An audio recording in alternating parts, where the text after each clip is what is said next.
This edition of The Accidental Author features a 6-part multimedia series covering the nuts and bolts and heart and soul of authoring a novel. These 7-minute segments are taken from an hour-long one-on-one interview originally broadcast on WESU-FM in Connecticut. The Business Buzz. Live with Jeffrey Sherman. Whoa! What's going on here? From WESU 88.1 FM, Middletown. We have a special guest on the Business Buzz today. We have Tom Avitabile, a leading author, a fictional author.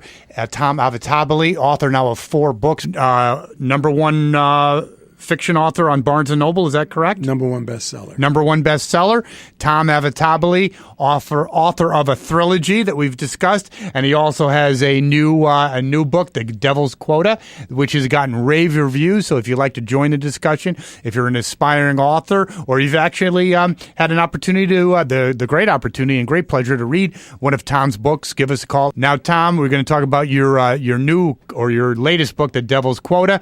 First of all, before we get into the particulars, tell our listeners where they can get a copy of this. Well, what do they say? Available wherever fine caviar is sold. This is wherever you can buy a book. You can buy my book. I have a great publisher, the Story Plant, and they made sure that it's an Amazon and that it's at Barnes & Noble and it's in iBook and it's in Indie Book and a whole bunch of other places. And it's also available in any bookstore you go to. And if it's not, tell them to get it. Say something about it. So... Yeah. You got this very successful trilogy, has a cast of characters that are spellbinding, interesting, highly involving with a great storyline that's based in kind of real-world events, so to speak. And then you've kind of taken a fork in the road, as Johnny Carson used to say, and now you got The Devil's Quota. So talk about that. One thing that really comes through, Tom, is that you have a high level of interest and affinity for your characters in this story. Is that not true? Oh, you have to. Saying that children might be a little too, diminishing, but they are your creations. I mean, in a way, your sense and form, and not to get egotistical about it, but you have to love your characters, even the bad ones. You have to love them because you got to give them. You got to give them an opportunity to grow. You got to give them an opportunity to spread their wings and to essentially inform the story.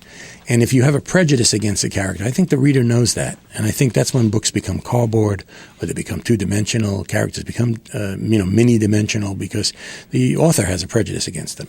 So I love my characters. Yeah, I think that's a problem, at least from my experience, when you read like a techno thriller. Again, it's more about, it's an easy trap to fall in, too much in the technology and trying to impress people or how much you know about this kind of thing that could possibly unveil. And the characters are cardboard. They call that info dump. You just do a whole look what I know. Exactly. And the guy writes 27 pages of nuclear reaction. Yeah, horrible. But I think Tom Clancy did a great job of having that techno dump, but also great character development. Did you hear the when you said Tom Clancy? Because it happens every time somebody says it. Yeah, it was the master of it. He was the guy that got me into writing, actually. Really? When I read the human element, of Jack Ryan, especially when he takes care of the down soldier's family, and that human element, and he puts up with all kinds of crap because people think he's having an affair with this woman, but he's actually taking care of the family of a fallen warrior that he gave a battlefield pledge to. I mean, that to me just resonated. That's writing, man. That's taking me, we had all the technical stuff, but the thing I remember, I can't tell you what the technical stuff was, but I remember that incredible bond. I tried to do that in the new book. And in fact, with a little homage to Clancy in the new book, I have a warrior who's out there who makes a deal, essentially, and then lives up to his character to do that. And the book is again, as I said, it's more of a human story than a techno thriller, and it's more an intimate story. There's two sets of characters in the book, two sets of two characters. One set of characters really don't want to be together, and the other set of characters are dying to be together. So that contrast plays throughout the book. And one of them is in the United States, and the other one's in Afghanistan in a war-torn region. And the melding of that, the incredible reflections that come from the play between these characters, to me, is a very interesting part of the book.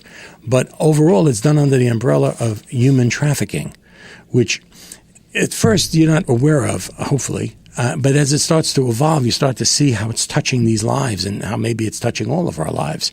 And maybe it's one of those dark things in the corner that haven't been brought to light yet. And hopefully through the book, the scourge of human trafficking brought out by the characters will bring people to a realization that, maybe there's something we should look at in the world. Great. We have yet another caller, 3 in a very short period of time. Tom, see, it either rains or pours. I believe your name is Mike. Mike, are you there?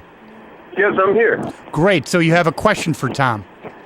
Yeah, well, I just wanted to thank him for talking about the process of writing. I mean, I've had ideas that swirl around in my head, and sometimes I tell them to my friends. In fact, I told one of my friends who was a writer, but he didn't really do anything with it. So the fact you said just start writing and just get it out there, even if it doesn't flow easily and stuff. So I wanted to thank him for that. And then and I want to also read his books, because when I was growing up in middle school and high school, we used to read like The Andromeda Strain by Crichton, and I read the Unabridged The Stand by Stephen King in middle school. I couldn't put the thing down. Yeah. I was flunking classes, but no, just wanted to say, getting back to, I've never read Hunt for Red October, but I saw the movie many, many times. I own the DVD, and the thing that makes that movie so amazing, even today, even with the political climate today notwithstanding, is the characters and the dialogue. Exactly. The special effects don't matter. If you have compelling characters and a compelling story, the movie will be timeless. And so I just wish that people would take a more, just like authors, how they put so much care into it. I wish they would do that more with other forms of media. But I just wanted to thank him for his points on writing and stuff, and I'll stop taking up all your time. No, that's great. We thank you for the call. Thank you. I think we got to have Tom on again, don't you agree? Because I think he's been a real interesting guest, and I certainly encourage you to read at least one of Tom's books, because I think you will not be disappointed. I definitely am going to now, definitely. Awesome. Well, thanks again for joining us on the show, and have a great weekend. Thank you. Thank you, Have a good one.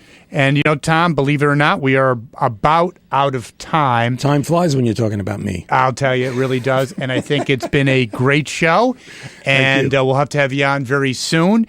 And again, it's Tom Avatabile, your new book, The Devil's Quota. and his trilogy, quickly. The Eighth Day, Hammer of God, and The God Particle. All great books. Available. Modesty is always one of his big traits as well. Available in all fine book retailers. And thanks for joining the show. And again, it was an extended version of the Business Buzz. We'll be back next week with another great guest. Thanks again. Hollywood's hottest sex symbol assassinates a U.S. senator. A grandmother derails a train. A suburban mom dissolves a chemical factory. And Silicon Valley's brain trust is wiped out in a fireball. And that's just the beginning of The Eighth Day, the breakthrough premier novel by Tom Avatabile. America is under attack and doesn't know it. A rigged election, an anti-terror. Next time on The Accidental Author.